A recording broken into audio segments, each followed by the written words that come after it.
hari ini hadir dan mendukung penuh kepada Bapak Andreas Lani dari beberapa perwakilan dari Sinode Gereja, di mana saat ini kami sejak awal sudah berkomitmen memberikan sebuah keputusan mendukung penuh untuk Pak Andreas Lani maju dalam Pilkada Landa ini.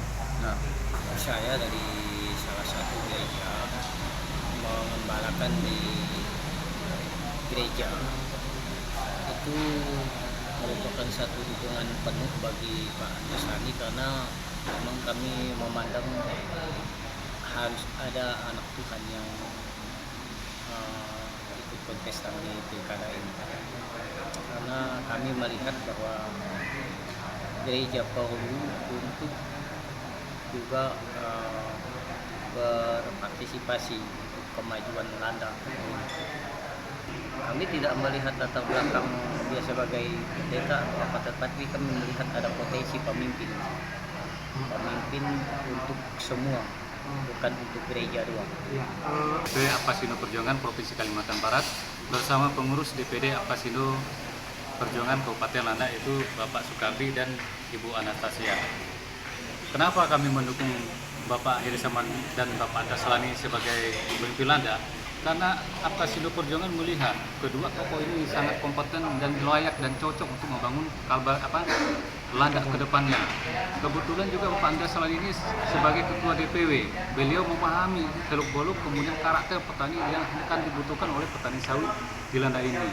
Ini yang menjadi dukungan penuh Apasindo Perjuangan kepada Bapak Heri Saman dan Pak Andreas Lani ke depannya. Terima kasih kepada para pihak yang sudah memberikan dukungan. Artinya begini, itu hak daripada masyarakat untuk menilai kelompok masyarakat yang diwakili oleh gereja-gereja, diwakili oleh ormas-ormas, dan diwakili oleh kelompok-kelompok masyarakat yang lain. Saya pribadi berterima kasih atas dukungan itu ya. Saya baru hari tahu kalau di belakang saya sudah ada yang memberikan dukungan penuh. Ke depan yang saya harapkan, Landa ini kan perlu dikelola dengan baik. Karena terus terang sumber daya alam kita sangat sedikit. Gitu. Artinya kalau sumber daya alam kita sedikit, kita harus membangun terlebih dahulu sumber daya manusia. Sehingga infrastruktur yang lain bisa terbangun dengan baik. Sehingga dengan membangun sumber daya manusia yang baik, UPM kita meningkat, baru kita bisa membangun yang lain-lain. Termasuk harapan kita untuk menjawab apa yang menjadi kebekuan komunikasi antara masyarakat, tokoh masyarakat, kelompok gereja, dan ormas-ormas yang lain dengan pemerintah. Tentu itu yang menjadi kewajiban kita, karena kita ingin menciptakan Landa ini, Landa hebat ke depan. Nah, hebat ini dalam arti ya dia harus harmonis, komunikasinya kan harus edukatif, ya kan, Landa bermartabat, ya kan, dan adil terdepan. Itu harapan kita ke depan. Karena Landa ini miniatur Indonesia. Sehingga kita sebagai pemerintah, kalau saya terpilih, diberikan kepercayaan oleh partai-partai yang sudah saya daftar sekarang ini, menempatkan saya sebagai calon bupati maupun calon wakil bupati, tentu harapan masyarakat ini masih kita jawab dengan sungguh-sungguh gitu.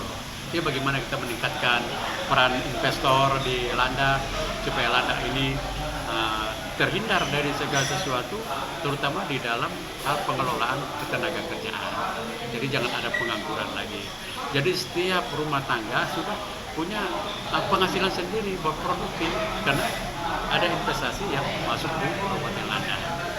Saya sendiri sudah 1 tahun lebih bergerak ini ya, melakukan sosialisasi dengan para pendeta, hamba Tuhan, dan gembala sidang. Saya merespon bahwasanya karena respon mereka baik terhadap saya, tentu saya juga merespon dengan sangat baik. Artinya saya melihat bahwa mereka mendukung saya, kan begitu. Tetapi jika di belakang ada yang artinya aspirasinya berpindah ke sana kemari, itu hak. Kita nggak bisa batasi hak orang.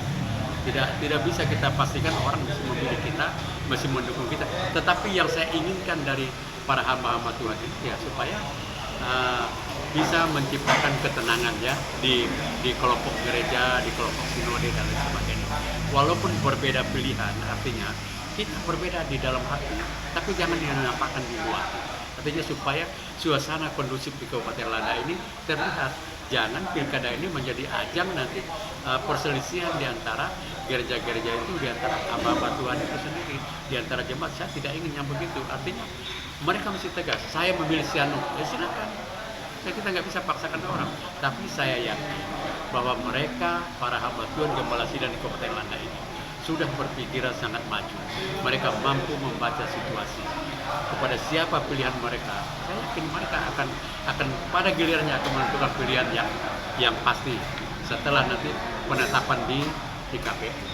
Oke, baik. Terima kasih Pak Andreas Lani. Tuhan berkati.